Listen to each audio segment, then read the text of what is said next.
সংবিধানত ৰেংক এটা খাপ ওপৰত ৰাখিছে ৰাষ্ট্ৰদূত আৰু হেৰিবিলাকক তেতিয়াহ'লে এইখন কি শ্যামকানু মহন্তৰ চুতলপীৰ মতে কৰিছিলে নেকি ইয়াত ফৰেন মিনিষ্ট্ৰী সম্পূৰ্ণৰূপে জড়িত আছে কলৈকে আছে মোৰ মতেতো এতিয়াতো আয়োগে আম্বুলৈকো মাতিব লাগে পাৰ্টি কৰি জেৰা কৰাৰ দৰকাৰ আছে তেওঁ এখন চিঠি লিখিছে শ্যামকানু মহন্তৰ হেৰিয়ৰ ফেভাৰত আৰু হাৰিয়ে কি কৈ আছে আমাৰ ছিংগাপুৰস্থ হাই কমিছনাৰে কি কৈ আছে এইখনে চিঠি দিছে অসমৰ বিভিন্ন মানুহে আৰটিআই মাৰিছে তেওঁলোকে আৰটিআই উত্তৰ দিব নোৱাৰে আৰু উত্তৰ দিব নোৱাৰো বুলি লিখিছে আৰু তেওঁলোকৰ ফাৰ্ষ্ট আপিল যদি কৰে মিষ্টেছ পূজা এম তিলু এগৰাকী ডেপুটি হাই কমিছনাৰ আছে সেই তেখেতলৈ আকৌ এমাহৰ ভিতৰত আপিল কৰিবলৈ তেওঁৰ ফোন নম্বৰ পৰ্যন্ত দিছে এতিয়া ঠিক আছে আৰটিআইক নিদিয়া তোমালোকে আমাৰ দৰকাৰ নাই কিন্তু আমি যিটো পিএল কৰিছো তাততো তোমালোকক পাৰ্টি বনাইছো তোমালোকে সকলো ডকুমেণ্ট দিব লাগিব এইবোৰ চব আহিব এইবোৰ কোনো হাৰি যাব নোৱাৰে হাইকোৰ্ট আৰু আটাইতকৈ এটা ইণ্টাৰেষ্টিং কথা যোৱা 14 তাৰিখৰ আমাৰ হাইকোৰ্টৰ পিএলৰ যিটো শুনানি হৈছিলে বেঞ্চত মানে সেই বেঞ্চে এটা কথা ক'লে যে যেতিয়া আমাৰ উকিলে অভিযোগ কৰিলে যে এই এছআইটি তদন্ত প্ৰপাৰলি চলা নাই তেতিয়া ক'লে যে ৰিপৰ্ট ইমিডিয়েটলি ছাবমিট কৰিবলৈ কৈছে এতিয়া এছআইটি তদন্তৰ ৰিপৰ্ট যেতিয়া হাইকোৰ্টত ছাবমিট কৰিবলৈ ক'লে আৰু নেক্সট তাৰিখ যেতিয়া 17 ডিসেম্বৰ দিলে এটা কিন্তু বল আপোনাৰ এছআইটি চৰকাৰৰ নিৰ্দেশত চলিব নোৱাৰিব বল কিন্তু আপোনাৰ কোৰ্টে কব্জা কৰিছে তাৰমানে আমি যদি কওঁ তিনিটা দিশৰ পৰা কথাবোৰ চলি আছে এফালে এখন কমিশন এখন ন্যায়িক আয়োগ ইফালে হাইকোৰ্টত আপোনালোকৰ উচ্চ ন্যায়ালয়ত আপোনালোকৰ গোচৰ আৰু তৃতীয়তে এছআইটিৰ অনুসন্ধান এই কথাবোৰক লৈ মানুহে আসলতে ধেমালি বা অপমানসূচক মন্তব্য নিশ্চয় কৰিব নালাগে আমি ইয়া দায়বদ্ধ হোৱাৰ প্ৰয়োজন আছে মই দাবী এওঁলোকে হে বৰ বেছি জানে এনে ধৰণৰ এটা চিন্তা মানুহে কৰে আসল কথাবোৰ তেনেকুৱা নহয় আমাৰ দায়িত্ব আছে দায়বদ্ধতাৰ পৰা আমি হাত সাৰিব নোৱাৰো মই ত্ৰিদীপ ভাগৱতী আমাৰ সৈতে আছে ত্ৰিদীপৰ কাষলৈ আহিছো ত্ৰিদীপ আমি কথা পাতি আছো ত্ৰিদীপ এটা মাহ নিৰন্তৰ এইটো বিষয়ে পাতিলো তাৰ পাছত চেগা চুৰুকাকৈ পাতিলো আমাৰো আন বহু খা খবৰ থাকে সেইবোৰ আমি দিবলগীয়া হয় বহু বিষয়ত আলোচনা কৰিবলগীয়া হয় আমি সেই বিষয়বোৰ আনো মাজে মাজে কিন্তু এই প্ৰসংগটো এৰু কেনেকৈ যে জুবিন গাৰ্গৰ মৃত্যু কিদৰে হ'ল তাৰ ৰহস্য ভেদ হোৱা নাই তদন্ত চলি আছে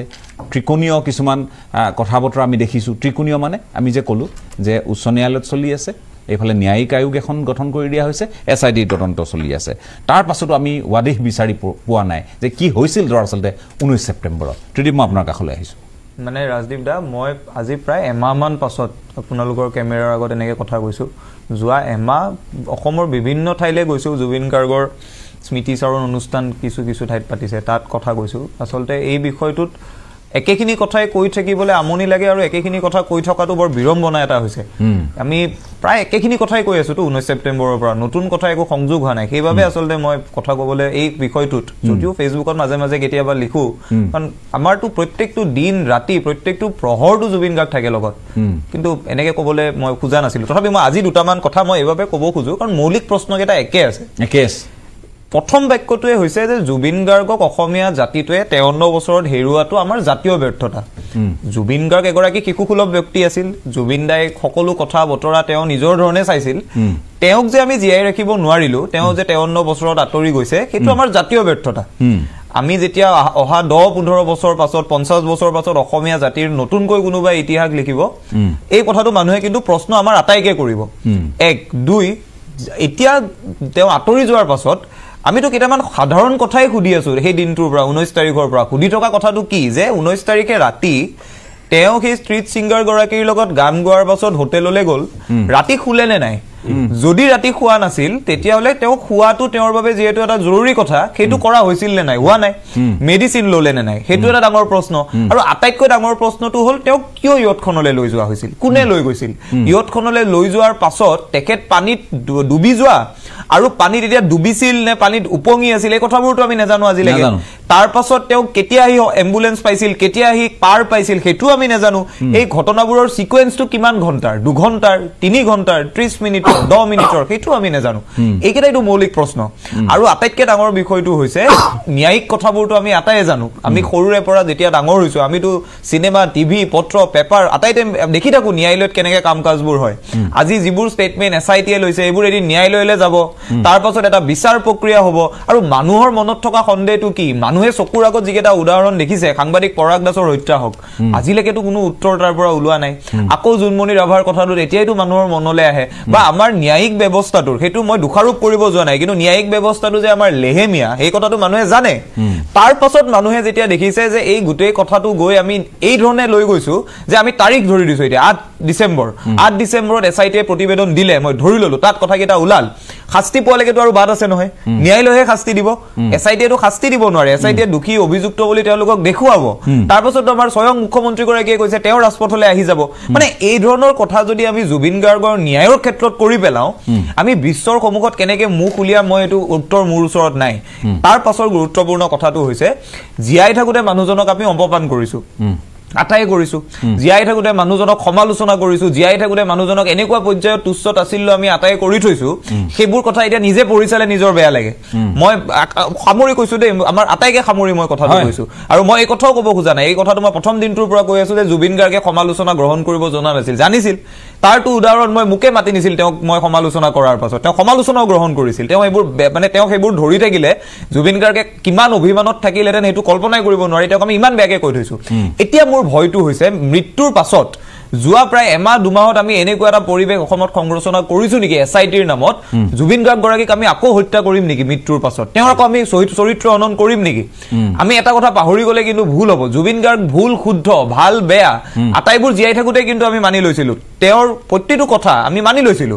এতিয়া কিন্তু তেখেতৰ পত্নী গৰিমা শইকীয়া গাৰ্গ জীয়াই আছে গতিকে তেখেতৰ চৰিত্ৰ হনন কৰা মানেই আমি কিন্তু এই মানুহগৰাকী যিগৰাকী মানুহে চকুলো খাবৰি ইমান দিন কেৱল এটা কথাই কৈ আছে যে তেওঁ সত্যটো জানিব খোজে কি হৈছিল জানিব খোজে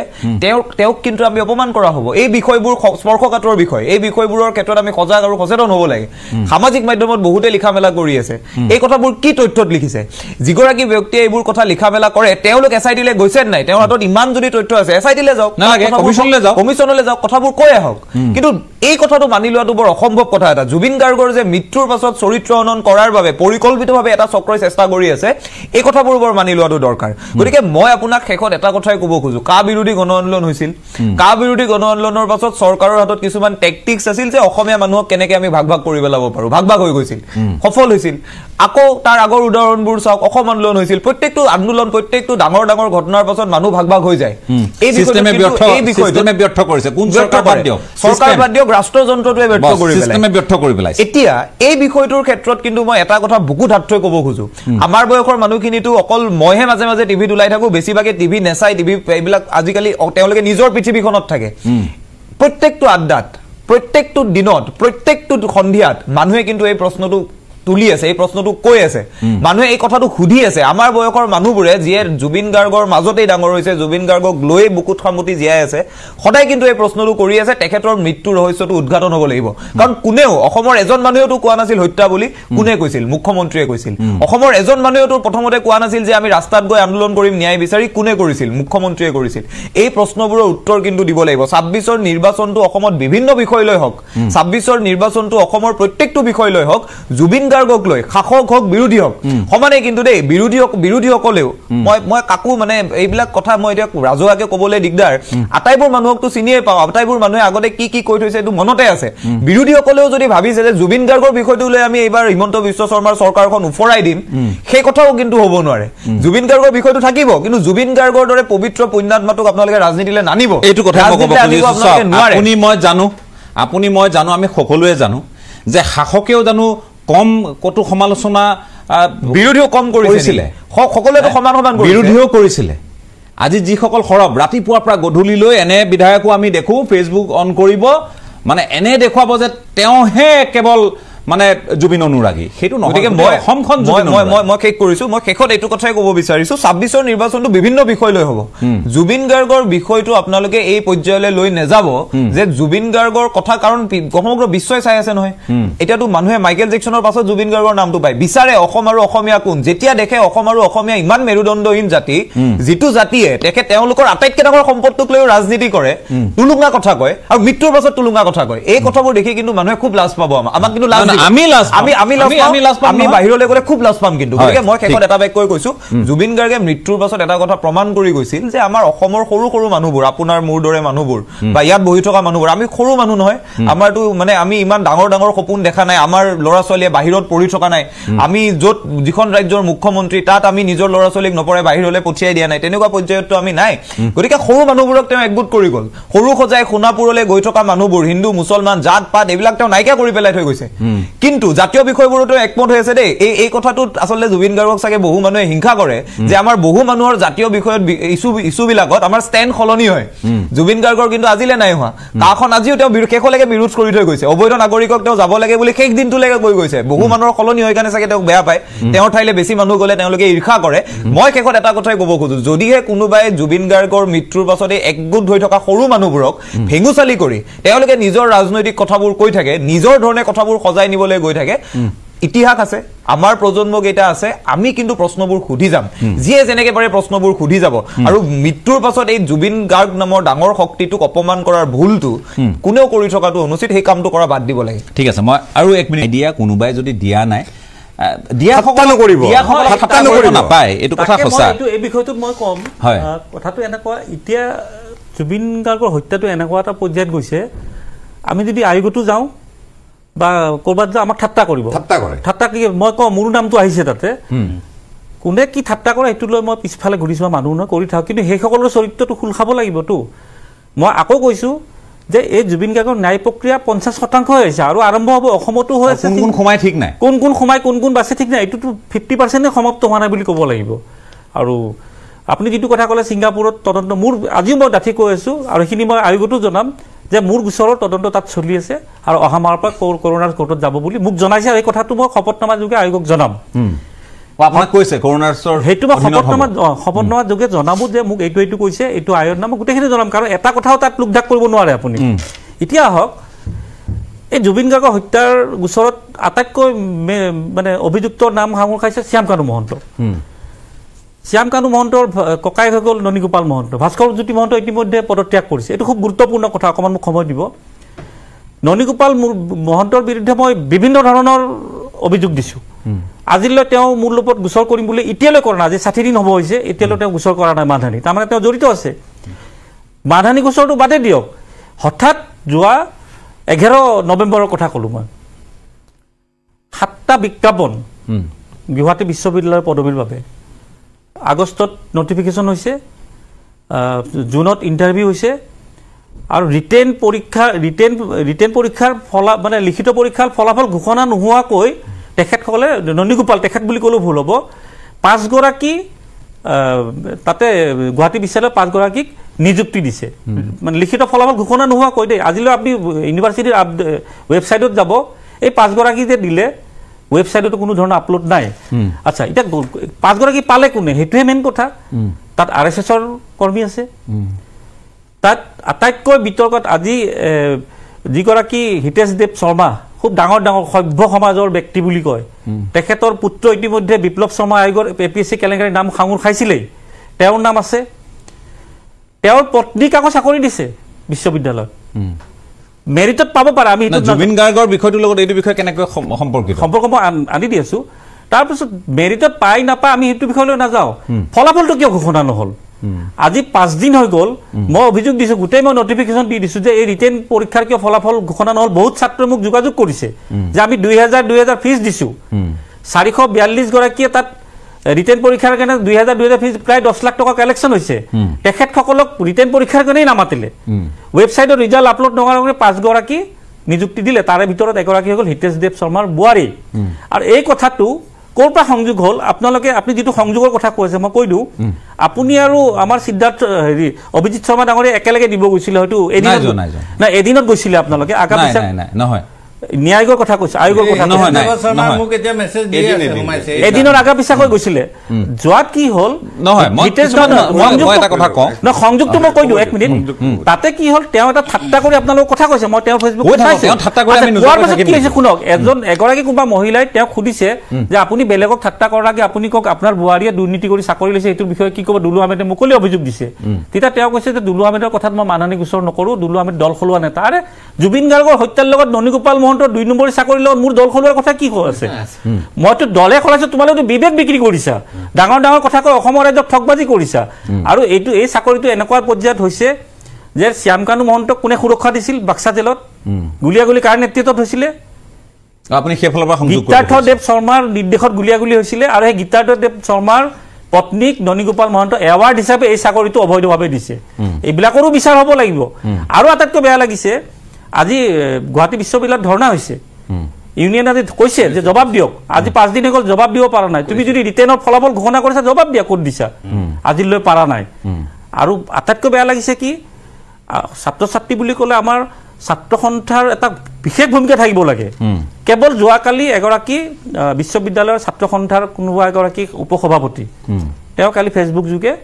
এটা মানে গৰিহণা দিছে গৰিহণাত আমি শান্ত নাথাকো নহয় মই আকৌ এটা ভুল বাৰ্তা যাব পাৰে মোৰ কথাটো হ'ল মোৰ বিষয়টো হ'ল যে জুবিন গাৰ্গৰ প্ৰসংগটো আপোনালোকে ভিন ভিন প্ৰসংগ টানি এইবিলাক জড়িত হৈ আছে তো কথাবিলাক মতে এইবোৰত এটা কেনেকা জড়িত হ'ব হিতেশ দেৱ শৰ্মাৰ পত্নীয়ে কেনেকৈ 2 নম্বৰী কৈ ইউনিভাৰ্চিটি চাকৰি পালে আমাৰ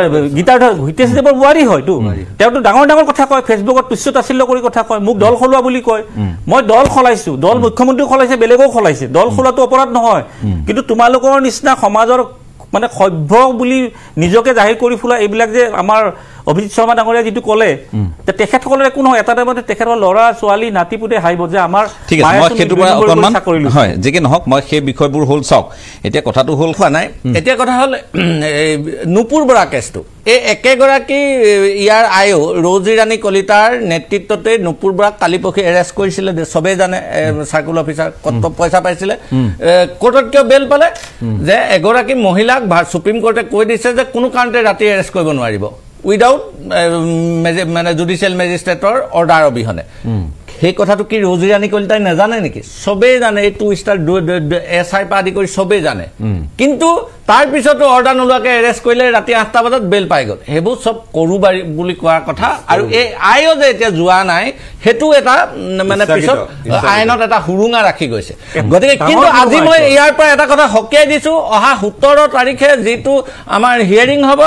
আৰু তাৰ আগত যদি চাৰ্জশিট দাখিল কৰে নিশ্চয় হে চাৰ্জশিট হাইকোৰ্টত পৰ্যালোচনা হ'ব কিন্তু মই নাভাবো যে এতিয়া হাইকোৰ্টে ৰিপৰ্ট সাবমিট কৰিবলৈ কোৱাৰ পিছত মানে এসআইটি ইমান সাহস কৰি আগতীয়াকে দি দিব কাৰণ হাইকোৰ্টে কি কয় ৰিপৰ্টটো দি তেওঁলোকে অপেক্ষা কৰিব যেহেতু তাৰ পিছত আৰু এটা দিন বাকি থাকিব 90 দিনলৈ 18 তাৰিখটো আছে গতিকে তেওঁলোকে ওয়েট কৰিব আৰু চাৰ্জশিট যদি কিবা কাৰণত ভুল হয় বা চাৰ্জশিটত যদি আমি হুৰুঙা দেখো কিন্তু ৰিভিউ পিটিশন আকৌ আমি দিম ৰিইনভেষ্টিগেশন কৰিব লাগিব চাৰ্জশিট ৰিভিউ কৰিব লাগিব এটো কথা আৰু মই দুটা কথা কৈলম এটা বিৰল লাগিব হয় গলটিটো লৈ লওক না কৈলক তে দুলু আহমেদে যে ইয়াৰ পৰা গৈ সিংগাপুৰত কেছটো দিবগে লগিয়া হল তাততো 500 মানুহ আছিলে অসমীয়া মানুহ আৰু প্ৰথম আপুনি মই সোশ্যাল মিডিয়াত লিখিছিলো যে এইখন অসমৰ নামত তহতি হেই কৰি থাকিব নালাগে কলংক হৈছে অসমৰ নামত হেতু আপুনি মই প্ৰথম লিখিছো এতিয়া কথা হল কি দুলু আহমেদে এই কামটো কৰিবলৈ যোৱাৰ আগত তাত এজন আমাৰ হাই কমিশনাৰ আছিলে সেই হাই কমিশনাৰ জনক দি আমাৰ বিদেশ ৰাজ্য মন্ত্ৰীজন আমাৰ অসমীয়া তেওঁ কৈ নিশ্চয় তাত এটা কেছ দিয়াব পাৰিলে হেতেন সেই কথাটো মোৰ কিন্তু মনত খুদনি আহিছে তাতো ডাঙৰ কথা এটা সন্দীপন গাৰ্গেই নিদিলে সন্দীপ গাৰ্গে নিদিয়াটো বাদ দিয়ক হিটো ইনভলভমেন্ট থাকিব পাৰে তেওঁ এজন পুলিচ নহয় তেওঁ এৰেষ্ট হৈছে তেওঁটো ইনভলভমেন্ট থাকিব পাৰে তেতিয়া কথা কৈছে দিব পাৰে তেতিয়া ঘটনা লগে লগে চৰকাৰে সেই কথাটো ঘটনা লগে লগে সন্দীপনে কিয় নিদিলে বিদেশ মন্ত্ৰালয়ে হেতু আঁতৰি আহিব নোৱাৰে এই কথাটো আজিলৈ নগলে কোনো আজিলে নগল আৰু বিদেশ মন্ত্ৰালয়ৰ তাৰ হাই কমিশনাৰৰ অতি দুৰ্বল ভূমিকা মই একদম অন ডকুমেন্টছ এবিলাকটো আহি আছে অতি দুৰ্বল ভূমিকা আৰু মই নেভাবো অসমীয়া মানুহ আজিলৈকে যি 24 জন কেন্দ্ৰত মন্ত্ৰী হৈছে তাৰে সৰহসংখ্যক অসমীয়া কিন্তু বিদেশ মন্ত্ৰালয় পাইছে বিদেশ মন্ত্ৰালয়টো অত্যন্ত প্ৰেষ্টিজিয়াছ পোষ্ট তাৰ ৰাজ্য মন্ত্ৰীজনো অন্য ডিপাৰ্টমেন্টৰ এজন কেবিনেট মন্ত্ৰীতকৈ বেছি প্ৰেষ্টিজিয়াছ আৰু এটা সুযোগ পাইছিলে এইখন অসমৰে কিন্তু বিপিন পাল দাস যেতিয়া বিদেশ উপমন্ত্ৰী আছিলে ভাৰতবৰ্ষৰ কাৰণে কিমান ডাঙৰ কাম কৰি থৈছিলে ইডি আমিনক গৈ লগ কৰি ভাৰতবাসীক যেটো হকা দিছিলে সেইজন অসমীয়াৰ দৃষ্টান্ত ৰাখিবলৈ মই অন্তত পবিত্ৰ মাঘেৰিটা গিয়া পাই কৈছো যে পবিত্ৰ মাঘেৰিটাই নহলে গোটেই জীৱন এটো এটা ঘিননীয় আমি ৰাজনৈতিক ভাবেৰে আক্ৰমণ কৰি থাকিম কাৰণ তেওঁৰ আগত আৰু 3জন মানুহে বিদেশ মন্ত্ৰালয় চলাইছিলে আৰু 3জন সংসদীয় সেক্ৰেটাৰী হৈছিলে এই ডিপাৰ্টমেণ্টত আমাৰ 7জন মানুহে আজিলৈকে স্বাধীনতাৰ পিছত বিদেশ মন্ত্ৰালয়ত কাম কৰিবলৈ সুবিধা পাইছে তাৰপিছত পবিত্ৰ মাঘিৰ এজন কিন্তু তেওঁ যদি এই অসমীয়াৰ ক্ষেত্ৰত এই কামটো যদি নকৰে ভৱিষ্যতে নকৰিলে এতিয়ালৈকে কৰা দেখা নাই মই এক্টিভিটিজ কিন্তু এই আগৰ তেওঁৰ পূৰ্বসূৰীসকলে যিটো বিপিন পাল দাসতে সাহস দেখাইছিলে সমগ্ৰ পৃথিৱীক দেখাই দিছিলে ইডি আমিনক লগ কৰি সেইবোৰ বহুত কাহিনী আছে আজি দীঘলীয়া মই নকওঁ কিন্তু তেওঁ এইটো সদায় এটা কলংকিত ইতিহাস লৈ থাকিব লাগিব তেওঁ নথকাকে তেওঁৰ জন্মদিন পতাটোৱে চোন ডাঙৰ প্ৰত্যাহ্বান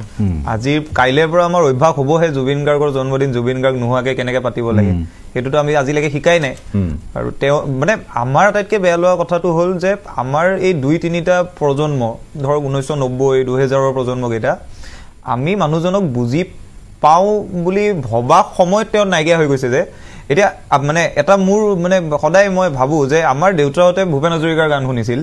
কিন্তু সৌভাগ্য আছিল যে সুধাকণ্ঠৰ শেষৰ সময়লৈকে দেখিলে আমি নেদেখিলো আৰু এতিয়া আমাৰ এনেকুৱা সময়ো নাই যে আমি এগৰাকী বেলেগ মানুহৰ গান শুনি তেওঁৰ কথা গানৰ মাজত আমি ডাঙৰ হ'ব পাৰিম সেই সৌভাগ্যটো আমাৰ এতিয়া নাই গতিকে আমিতো সেই দুখটো থাকিবই দুখটো সকলোৰে অন্তৰত আছে কিন্তু মই আপোনাক এটা কথা কওঁ সকলোৱে কি অনুষ্ঠান কোনে কি পাতিছে মই নেজানো কিন্তু অসমৰ ছাত্ৰ সমাজ বা বিশ্ববিদ্যালয়বিলাকে যিখিনি অনুষ্ঠান পাতিছে সকলোৱে গীত মাত কবিতা চিনেমাৰে তেওঁ সোঁৱৰণটো কৰিবই কিন্তু সকলোৱে কিন্তু ন্যায়ৰ বিষয়টো কৈ আছে সেইটো মানে আপুনি এই কথাটো আমি ভুল ভাবিলে কিন্তু ভুল হ'ব যে কোনোবাই সাংস্কৃতিক অনুষ্ঠান কৰিছে ন্যায়ৰ বিষয়টো আছে কিন্তু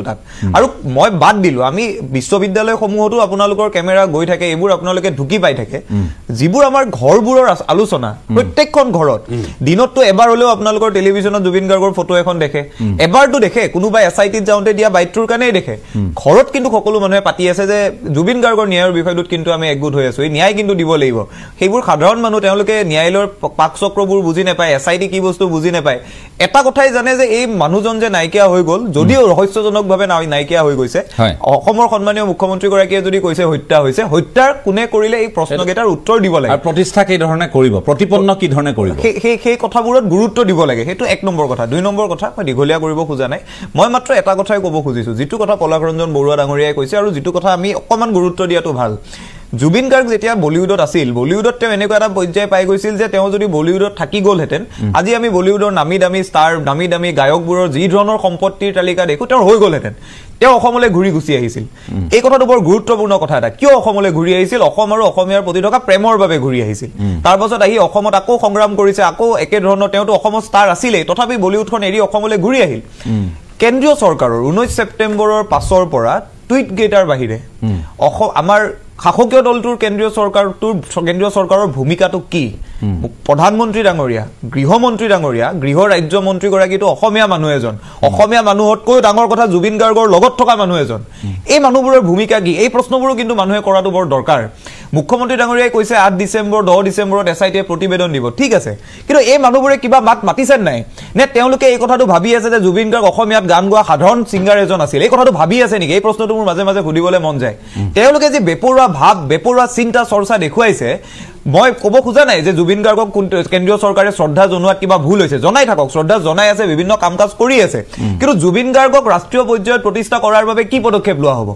সেই কথাবোৰ আলোচনা হৈছে নাই ন্যায়ৰ বিষয়টোত কেন্দ্ৰীয় চৰকাৰৰ গৃহমন্ত্ৰীগৰাকীয়ে এটা কথা ক'ব লাগে নাই যিহেতু বিষয়টো দুখন দেশৰ বিষয় এই বিষয়টোত বিদেশ মন্ত্ৰীগৰাকীয়ে এটা বাইট দিয়াটো উচিত আছিল নে নাই প্ৰধানমন্ত্ৰী ডাঙৰীয়াই কেৱল টুইট কৰি থাকিব কেৱল তেওঁ টুইট কৰি দায়িত্ব সামৰিবনে অসমলৈ আহি জুবিন গাৰ্গক লৈ ৰাষ্ট্ৰীয় পৰ্যায়ত কি কাম কৰা হ'ব এই কথাবোৰ কৈ যাব কোৱাটো নাই এই কথাবোৰ কিন্তু সাধাৰণ মানুহৰ মনত থকা প্ৰশ্ন দেই মই এই ক্ষেত্ৰত মোক এতিয়া কোনোবাই বেয়া পালেও কম কংগ্ৰেছ দলৰ যিগৰাকী সভাপতি ৰাহুল গান্ধী তেখেত আহিছে কিন্তু অহাত সামৰিলে নহ'ব ৰাহুল গান্ধী আহোঁতেও কিন্তু এই ষ্টুডিঅ'টোত মই কৈ গৈছিলোঁ তেওঁলোকে যদি ৰাজনীতি কৰিম বুলি আহিছে তেতিয়াহ'লে অসমৰ মানুহে কিন্তু গ্ৰহণ নকৰে গতিকে মই কথাটোৱে ক'ব খুজিছোঁ কংগ্ৰেছৰ সভাপতিয়ে জয় জুবিন দা আৰম্ভ কৰিলে গতিকে এই কথাবোৰ কিন্তু মানুহে চকু দি আছে ৰাজনৈতিক শ্লোগানত সেই কথাটো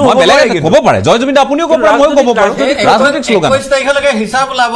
কেজনে গৈ দিয়েগে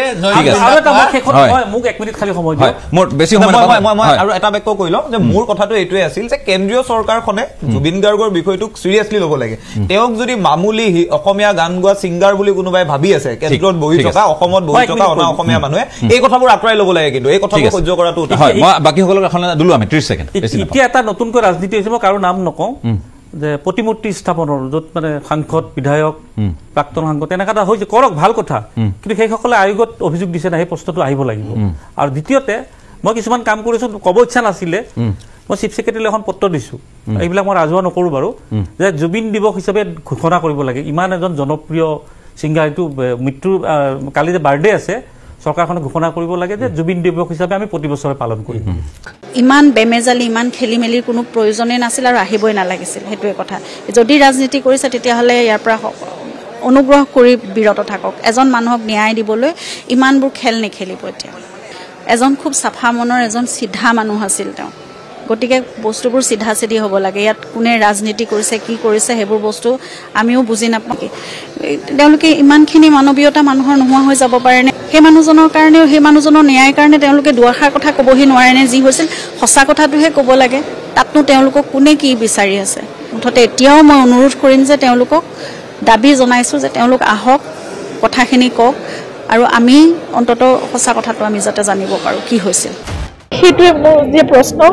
আৰু মোক দিনে ৰাতিয়ে মোক বহুত কষ্ট দি আছে মই মাত্ৰ জানিব বিচাৰোঁ মানুহজনৰ লগত কি হ'ল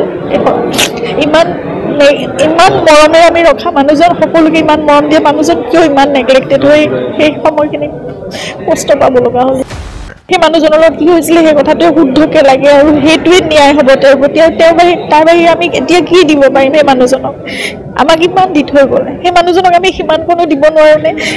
বহুত ডিষ্ট্ৰেকশ্যন আহিছে বহুত কেছ কিবা গোটেইখন খেলি মেলিয়ে হৈ গৈছে যেন ভাৱ হৈছে এতিয়া কিন্তু তথাপিতো আমি ন্যায় ব্যৱস্থাৰ ওপৰত আমাৰ সম্পূৰ্ণ আস্থা আছে তেওঁলোকে শুদ্ধ এটা ট্ৰেকতে গোটেইখিনি কৰি আছে বুলি এতিয়াও বিশ্বাস কৰিছোঁ কিন্তু মানে যিমান সোনকালে পাৰি সিমান সোনকালে ভাল কাৰণ আমাৰ ভিতৰত একুৰা জুই চবৰ ভিতৰত জ্বলি আছে